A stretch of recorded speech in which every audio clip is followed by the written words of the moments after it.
There's a perception that homelessness is increasing in New Bedford. What can you do as a member of the City Council to address this issue? That's a good question. It's one that's on the minds of a lot of individuals on Facebook forums, and we certainly, it seems like we're seeing this, right? You talk to property owners, you talk to business owners. You've got homeless individuals that are sleeping out in parking lots. They're harassing individuals for money. They're loitering. They're panhandling. I actually really thought that Charlie Perry was onto something, right? You know, as the city, we are bound by the Constitution. We can't necessarily stop someone from panhandling, for instance. But what we can do is we can enforce our codes and our ordinances, right? So the moment they step off the curb, right? Let's book them, let's arrest them, let's say, hey, you know, this is a public safety issue. The other day, I was driving down a fairly busy road, and I was surprised that there was not just on the shoulder, but actually coming out in between the dotted lines, right? So this is becoming a public safety issue. As far as dealing specifically with the homeless individuals, right? I think it's important that New Bedford remain a caring and an open society. I think that's one of our great strengths, one of our great values, right? We should look at the possibility, look at the feasibility of working with religious groups, nonprofits, expanding homeless shelters. I think that we should look at how can we expand soup kitchens. What can we do at this level to provide them the foot up? What can our leaders do to advocate for policies at the state and federal level that's going to help them? Right? I think there's a lot that we can do, whether we're elected or not. Right? This is not going to be something that's going to be solved here in New Bedford, but it's something that can really have a big push here in New Bedford. We can be on our state legislators, we can be on the governor, we can be on our representatives in Congress and saying we need this help. At the local level, we can take any number of those steps that I've just outlined. We just have to think a little more creatively. We just have to sit there and say, what resources do we have available in this city, and go get them. Thank you, Mr. Boyle. Mr. Jansen. We have plenty of homeless shelters here in New Bedford. The problem is that they don't want to go in at 8 o'clock at night. That's a big issue. They want to stay out all night long because they don't want to go in at that hour. And so something should be done to encourage them in these shelters to get in there at that time. Whether they don't feed them until that time, but get them there, and so they'll eat and stay there. That's a big issue. They don't want to go to the shelter at 8 o'clock at night. Those are the hours that our shelters are open till. Now, the issue of homelessness, it's a cause and effect relationship, and we see the effect, but the cause is no jobs for these people. I said before, we don't have any jobs for them because of illegal immigration that we were silent on for over a decade. Over a decade, nobody would say anything about it. They were afraid it wasn't politically correct. Well, I did, and I got booed because I mentioned the problem with illegal immigration. That has taken the jobs away from these young people. They develop what I call SSI, shitty self-image, use my language, but that's what they develop. They don't like themselves.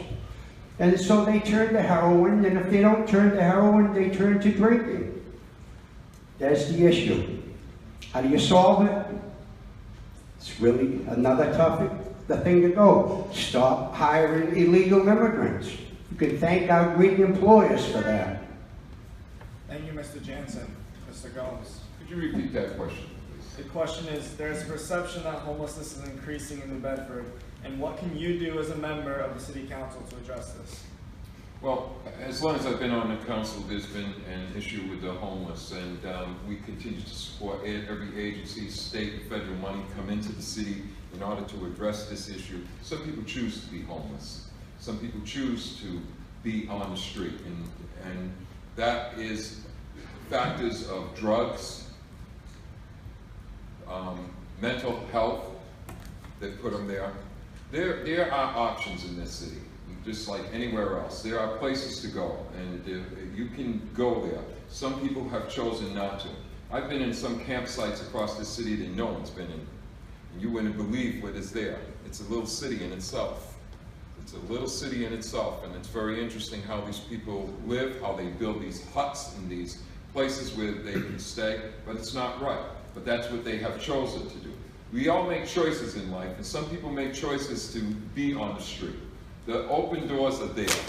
It's up to them whether they take it. And when them doors open, there are rules and regulations that go with them open doors. And you either have to follow them until you get your feet on the ground, until you move on. But as far as the homeless and whatever, I think the city does a job that is, as I said, federally funded, state funded. There's monies that come in, plus whatever the city contributes, plus the private agencies across the city that are there to support them, people of homelessness, and they'll continue to do that.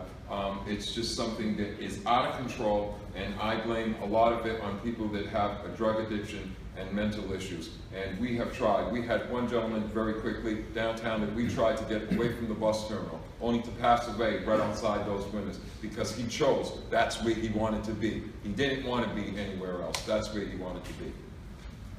Thank you, Mr. Gomes. Ms. Moran. So I'm going to continue along with Councilor Gomes' theme.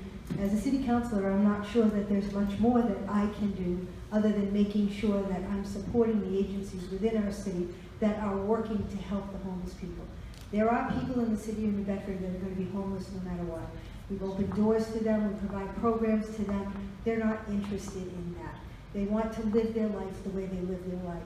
But I stand on a regular basis to do my best to support the city's budget piece that helps the people who are in need of a meal.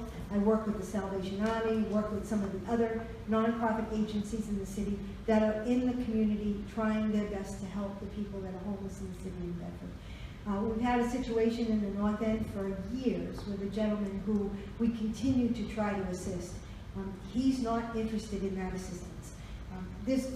There's not much more you're going to be able to do other than to continue to provide the service, make sure that there are no laws being broken, support the agencies that are trying to reach out to these people, to give them a meal, to make sure that they have medication, to make sure that they have clean feet, a place to sleep when the temperature drops, etc. I'll continue to support that however I can, but I'm not sure that I'm going to solve homelessness in the city of New Bedford or in the country, and that's an honest answer. Thank you, Ms. Moran. Laura, can you repeat the question before Councilor Ms. Carney goes? There is a perception that homelessness is increasing in New Bedford. What can you do as a member of the city council to address this? Ms. Carney. Well,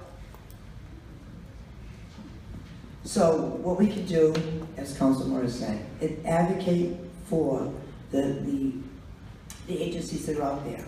Right now, for people listening on the radio, there's a big campaign going for Rise Up for Homes. Rise Up for Homes collects money to just do that, to address the homelessness in New Bedford. Also, many of our councils, we have the opportunity to sleep out at Normandin for the homelessness. And at that forum that they had, and we slept overnight in cardboard boxes, it was cold. And I can tell you, unless you have a severe problem, you can't find something, you will look for someplace to go. And at that forum, there were many agencies that are there that do go out there and look. We do, the city, the state, does a count every year of homelessness. So they go out and count everybody that's there. So it has been addressed on the state, the city level. We are looking in there, but all we can do is support. Go into these areas to make sure that they know that there's resources. But there's a lot of mental illness out there. There's a lot of opiate out there that they do not want to go into these homes. They like their encampments. They've been broken up. The city's very good about it. When they're identified, they go in and clean them up.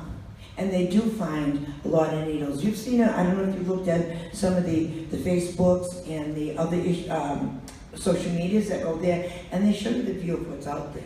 So a lot of this homelessness is a problem. They have health issues, mental issues. So those are things we need to address in our community. But we are trying, and we work very hard to make sure that we do pass the word and say, support your local agencies because they're the ones who are taking care of our homelessness. Thank you. Thank you, Ms. Carney. Mr. Avery.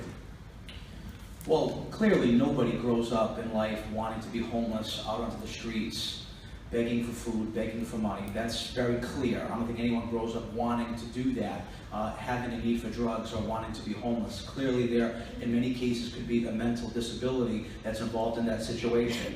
We need to have empathy for those people, and we need to support those people who want help. However, sometimes I think in the goodness of our hearts, when we help people, we enable them. We don't want to enable. We want to help, reintegrate, give them the tools that they need to be able to function in society, whether it's job training, whether it's mental health clinical services, whether it's getting them a nice bed or a nice warm sheet or a nice hot shower to feel a sense of pride in their life, to want to go out and maybe shave or dress up a little bit or comb their hair, to want to maybe walk into a local establishment and want to apply for a job. Those are the kinds of environments that we can try to grow and foster together as a community. It's been said before, there's no real silver bullet that anyone on the city council or the mayor or anyone even at the federal level, no one has figured out or has been able to crack the code on how to end or completely abate homelessness. But what we can do is to continue to advocate for their well-being in conjunction with assisting with the Sister Rose program, assisting with Mercy Meals and More, assisting with the United Way, assisting with the Salvation Army, and the list goes on, but these are great organizations that really truly do God's work. We want to continue to work with them to show these individuals that there is a hope, we're here to support you, and we're here to help you, but you're going to have to want the help as well. And that's the key. We're here to help, but at the end of the day, you're going to have to want to help yourself as well. New Bedford is here. We have the tools to help, but again, it has to be a two-way partnership. Thank you, Mr. Aber. Ms. Coelho. Thank you. This week I was there's a program that went on this week which was called Coffee with a Cop. You can call your local police station and they'd hook you up with an officer, and you go have coffee and they take an hour off to talk to you. And one of the things that came up was the homelessness and the panhandling. And wouldn't you know that some of the panhandlers come from out of the city. One particular couple comes from Fall River, and they get dropped off here, and they do their panhandling all day long and then go back home with $200 or $300 in their pocket. One of the ways to curb back panhandling is basically not to give these people money. I was one of the first ones to come up and bring that issue on the council. I took a lot of heat for it. People got offended by it, but people don't live in New Bedford, so they don't know. They think they're doing, people have a tendency to do self-gratification really quick. When they give $1 to somebody, they feel better about themselves because they think they did good. But that's not good enough. If you want to do good, please, there's all these food pantries throughout various churches throughout the city that you can go volunteer and help feed and, you know, collect clothes or whatever it is that they need. These organizations exist. The problem is our problem. We all have to volunteer in some way to give back to the community, to those in need. I will just say one last thing. A decade ago, our state legislators took away the mental health institutions. A lot of these people have mental health issues, drug issues, and so all of those issues keeps them on the street. They don't have the capacity to follow the rules, and we don't have enough resources to force them to follow the rules, which they did. So it's a new line of thinking, but again, I urge each and every one of you to literally feed the hungry. Thank you.